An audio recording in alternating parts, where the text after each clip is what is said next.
नमस्कार बंधुरा आशा करी तुम्हारा सबाई अनेक अनेक भालो आछो। आमराओ तुम्हादेर आशीर्वादे भालोबासाय अनेक भालो आछि। आबारो चले एलाम नतून एकटा व्लग निये तुम्हादेर सामने। आमरा तो सत्यि कथा बोलते गेले एत लेजी हये गेছি কিছু বলারই ভাষা নেই। প্রথমেই তোমাদের কাছে ক্ষমা চেয়ে নেব। অনেকেই হয়তো জানো যে আমি রোজ মানে ব্লগগুলো আপলোড করি ঠিকই, কিন্তু এই কিছুদিন থেকে একদমই মানে আপলোড করছিলাম না। অ্যাকচুয়ালি না বাড়িতে গিয়ে এত পরিমাণে মানে কুড়ে হয়ে গেছি, যেটাকে আলসে কুড়ে হয়ে গেছি, মানে ইচ্ছেই করছে না এরকম একটা অবস্থা। বাড়িতে গিয়ে তো যতটা পেরেছি মানে ভিডিও করেছি ঠিকই, কিন্তু না আসার পরে এতটা আলসে আর এত কুড়ে হয়ে গেছি, মানে ভিডিওগুলো এডিট করে যে তোমাদের সামনে তুলে ধরবো সেই সময়টুকুই আমি পাচ্ছি না। মানে ইচ্ছেই করছে না, শরীরে জোরই পাচ্ছি না, এরকম একটা ব্যাপার হয়ে গেছে। তো বিশ্বাস করবে না, মানে অনেক কয়েকটা মাম্মামের এখনও হ্যাপি বার্থডে ব্লগ, আরও এক দুটো ব্লগ রয়েছে, সেগুলো আমি এখনও অবধি তোমাদের সামনে মানে তুলে ধরিনি। মানে কবে যে আমি এডিট করব, কবে যে তোমাদের সামনে তুলে ধরবো সেই সময়টাই পাচ্ছি না। তো যাই হোক, এই ভিডিওটাও আমি করেছি হচ্ছে শনিবারের। তো শনিবার দিন কি করেছি না করেছি সেটাই তোমাদের সামনে যতটা পেরেছি তুলে ধরেছি। কিন্তু কি বলো তো, ওই যে বললাম সময়ের অভাবে একদমই মানে এডিট করতে পারছি না, একদমই মানে টাইম পাচ্ছি। তো যাই হোক, এখন ভেবে নিয়েছি যে না আর আলসিয়ামি আর কুড়েমি করলে হবে না, রোজ রোজ তোমাদেরকে আপডেট করতে হবে, তাহলে আমারও ভীষণ ভালো লাগবে। নইলে না নিজেকে কিছু একটা ছাড়া ছাড়া মনে হয়। আসলে কি বলো তো, প্রথম থেকেই তো তোমাদের সামনে সব কিছু টাইম মতো মানে দেওয়ার চেষ্টা করি, মানে যে টাইমে হয়তো না পারি বড় টাইমে ঠিক দিয়ে দেই। তো এই কদিন থেকে যেহেতু হচ্ছে না, তো আজকে সকাল থেকে মনস্থির করেই নিয়েছি যে না আমি ভিডিওগুলো ঠিক টাইম মতো আপলোড করে দেব, যাতে সবাই দেখতে পারে আরজবি ফ্যামিলিতে কি হচ্ছে না হচ্ছে, আমার ফ্যামিলিতে কি হচ্ছে না হচ্ছে, তাই না? তো যাই হোক, এটা শনিবারের ব্লগ। তো শনিবার দিন মানে শনিবার না সরি শুক্রবার দিন রাত্রেবেলা তোমাদের দাদা মানে আমার বর আর কি, সে হচ্ছে এই যে লাল শাক আর পাট শাকগুলো নিয়ে এসেছিলো। তো যেহেতু এত গরম পড়েছে, পাট শাকগুলো না আর লাল শাকগুলো একটু কেমন যেন হয়ে গেছে। সারা রাত এত গরমের মধ্যে ছিল, বিশ্বাস করবেন একটু কেমন যেন হয়ে গেছে। তো বেছে বেছে সেগুলোই আমি মানে যেগুলো খাওয়ার মতো সেগুলো হচ্ছে আলাদা করে বেছে নিচ্ছি, আর যেগুলো খেতে পারবো না সেগুলো আলাদা করে রেখে দিচ্ছি। কি করব বলো তো, আমার তো আর ফ্রিজ ট্রিজ নেই যে আমি একদম বেছে টেছে সব সুন্দরভাবে গুছিয়ে রেখে দেবো খেতে পারো। ফ্রেশ শাকটা আর কি খেতে পারছি না, এটাই হচ্ছে কথা। তো যাই হোক, এত গরম পড়েছে, রাখারও কোনো ব্যবস্থা সেরকম নেই। তো সকালবেলা ঘুম থেকে উঠে যা কাজ ছিল সমস্ত করে নিয়ে মামামকে খাইয়ে আমি নিজেও খেয়ে এই শাকগুলো বাছতে লেগে পড়েছি। আর তোমরা তো অনেকেই হয়তো জানো শাক বাছতে তো প্রচুর টাইম লাগে, তাই না? আর বাড়িতে গেলে তো মাই সব রেডি করে দেয়, মানে শাক বাছা কাটা সবজি কুটা সবই মা করে দেয়।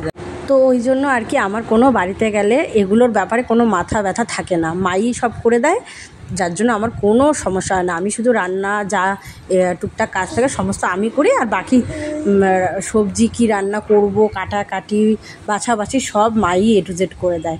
তো একদিক দিয়ে আমার সুবিধা হয়, কিন্তু এখানে তো আমার সেটা নেই। এই সংসারটা তো টোটাল আমার হাতেই চলে, আমাকেই সমস্ত করতে হয়।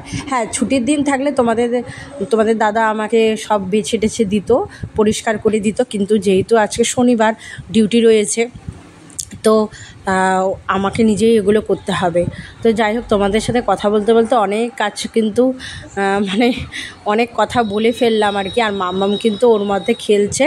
অ্যাকচুয়ালি কি বলো তো, ওর যদি পেটটা ভরিয়ে দেই আর ওই যে গান চালু করে দেই, তাহলে মাম্মাম নিজের মতো খেলা করে, তাই আমার আর কি অসুবিধা হয় না। তো যাই হোক, ওদিকে গান চালু করে দিয়েছি, মাম্মাম গানের চালে চালে খেলা করছে, আর আমি এদিকে শাকগুলো বাছছি। শাকগুলো বাছতে যেহেতু এত সময় লাগে, মানে আমার বিরক্তি লেগে যায়, কিছু বলারই নেই। তো যাই হোক, এই দেখো শাক বাছতে বাছতে মাম্মাম এই দেখো শাকের সব ইয়েগুলো নিয়ে খেলা শুরু করে দিয়েছে।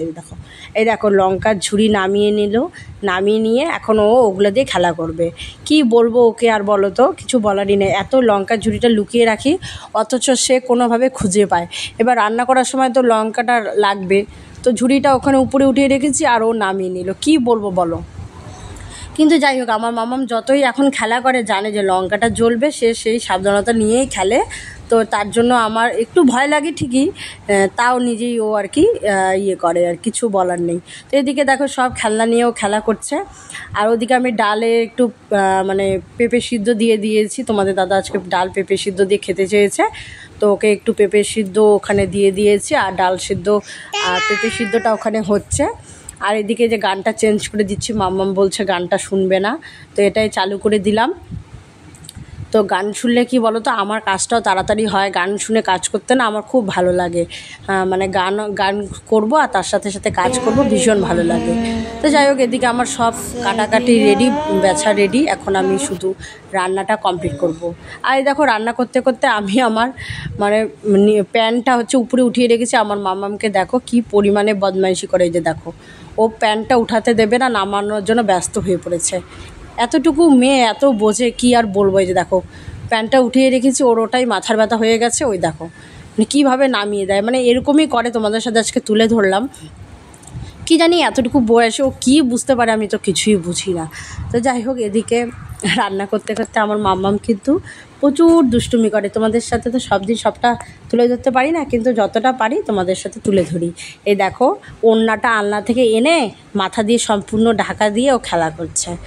আবার যখন দেখতে পেয়েছে যে আমি ক্যামেরা করেছি, তখন আবার তাকিয়ে তাকিয়ে হাসছিল। তখন আবার কি বলে তো, ক্যামেরার দিকে তাকিয়ে প্রচণ্ড পরিমাণে মানে মুখের এত এত বিবৃতি করছিল, তোমাদেরকে কি আর বলবো, তোমরা নিজেই দেখবে। ও দেখো কীরকম করছে, মানে মোবাইলের সামনে এসে প্রচণ্ড হাসাহাসি করছে, প্রচণ্ড দুষ্টুমি করছে। তো ভাবলাম তোমাদের সাথে শেয়ার করি এগুলো। অ্যাকচুয়ালি কি বলো তো, মামামটা না আমার দেখতে দেখতেই বড় হয়ে যাচ্ছে, তাই না? মেয়ে মানুষরা তাড়াতাড়ি মনে হয় বড় হয়ে যায়, যা আমি বুঝছি। এই তো সেদিনই আমার মামামটাকে কোলে নিয়ে এই ঘরে এসেছি, দেখতে দেখতে 2 বছর হয়ে গেল আমার মামামের, ভাবা যায়? কি বলবো বলো তো। এই যে দেখো মানে দিনগুলো কিভাবে কিভাবে চলে যাচ্ছে কিছুই বুঝতে পারছি না। আমি তো ভীষণ পরিমাণে ভাবি কোনো সময় যে মামামটা আমাকে ছেড়ে চলে যাবে অন্যের বাড়ি, খুব ভালো লাগে। আর যা দিনকাল পড়েছে পরিস্থিতি, মানে তোমাদের সাথে অবশ্যই শেয়ার করব। মানে এত এত কাণ্ডকীর্তি বাইরে হচ্ছে, মানে নিজেরই প্রচণ্ড ভয় লাগে যে মেয়ে তো হয়েছে ঠিকই, মেয়েটাকে ভালোভাবে বড় করি, ভালোভাবে শিক্ষা দেই, ভালো যাতে ও শিক্ষা নিয়ে ভালো মানুষ হয়, এটাই চাই। কিন্তু কেন এরকম সমাজে এত রকম মানুষ খারাপ মানে করছে, কি বলবো, বলারই ভাষা নেই। এখন তো প্রচণ্ড পরিমাণে ভয় ধরে গেছে মনের মধ্যে।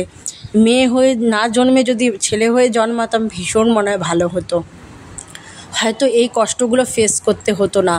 এমনিতেই তো আমাদের মেয়েদের কি কম অশান্তি বলো তোমরাই। তো যাই হোক, এই যে দেখো সন্ধ্যার পরে প্রচণ্ড পরিমাণে আকাশ খারাপ হয়ে গেছিলো, তোমাদের সাথে সেটাও তুলে ধরছি। এই যে দেখো এত পরিমাণে আকাশ ডাকছিল, কি আর বলবো, বলারই ভাষা নেই। তো তাও ভাবলাম তোমাদের সাথে দেখাই, তোমাদেরকে দেখো এদিকে প্রচণ্ড পরিমাণে বৃষ্টি হচ্ছে।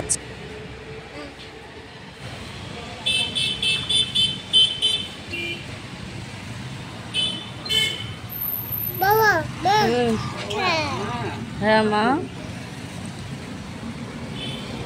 হ্যাঁ বাবা, হ্যাঁ।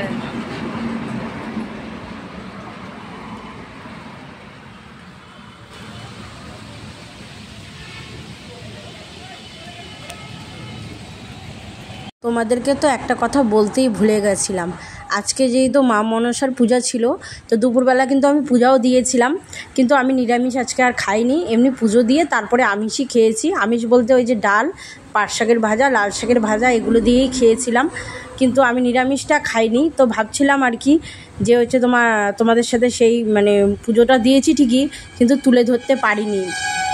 তো যাই হোক, রাত্রেবেলা প্রসাদও পেয়ে গেছি। শ্যামলী দিয়ে এসে প্রসাদ দিয়ে গেছিলো, ওর দিদির বাড়িতে মা মনসার বড় করে পুজো হয়, ঠাকুর চাইলে সবই হয়। তো প্রসাদটাও পেয়ে গেলাম। প্রসাদ তো ভীষণ টেস্টি হয়েছে, ঠাকুরের প্রসাদ বলে কথা, টেস্টি তো হবেই বলো। আর আমি কিন্তু রাতে রুটি আলু ভাজাও করে রেখেছিলাম, তো সেটা আর খাওয়া হয়নি, ওটা আগামীকাল খাবো।